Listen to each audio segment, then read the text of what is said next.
महाशिव पुराण श्री वायवीय संहिता पूर्वार्ध 14वां अध्याय। रुद्र की उत्पत्ति। वायुदेव बोले, हे ऋषिगण, जब ब्रह्मा जी ने विभिन्न कल्पों में यह देखा कि मेरे द्वारा रचित इस सृष्टि का विकास नहीं हो रहा है, अर्थात वह बढ़ नहीं रही है, तब वे बहुत दुखी हुए। तब उनका दुख मिटाने के लिए महेश्वर की इच्छा से काल स्वरूप रुद्र भगवान ब्रह्मा के पुत्र के रूप में जन्मे। ब्रह्मा जी की प्रार्थना पर उन्होंने ब्रह्मा जी द्वारा रचित इस सृष्टि का विस्तार करना चाहा।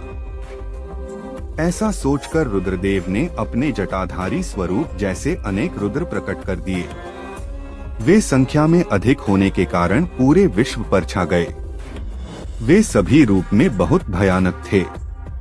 इन भयानक स्वरूप वाले रुद्रों का रूप देखकर ब्रह्मा जी बहुत चिंतित हो गए और हाथ जोड़कर महेश्वर से बोले, हे देवाधिदेव, ये आप क्या कर रहे हैं?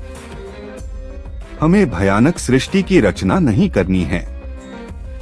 हमें तो साधारण प्रजा की रचना करनी है, जो पैदा होती रहे और मरती भी रहे। ब्रह्मा जी के इन वचनों को सुनकर त्रिलोकीनाथ भगवान शिव हंसने लगे और बोले, ब्रह्मा जी, मैं तो ऐसी ही सृष्टि की रचना कर सकता हूँ।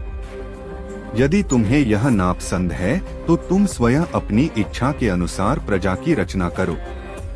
यह कहकर कल्याणकारी भगवान शिव सृष्टि की रचना के कार्य से मुक्त होकर वहां से चले गए।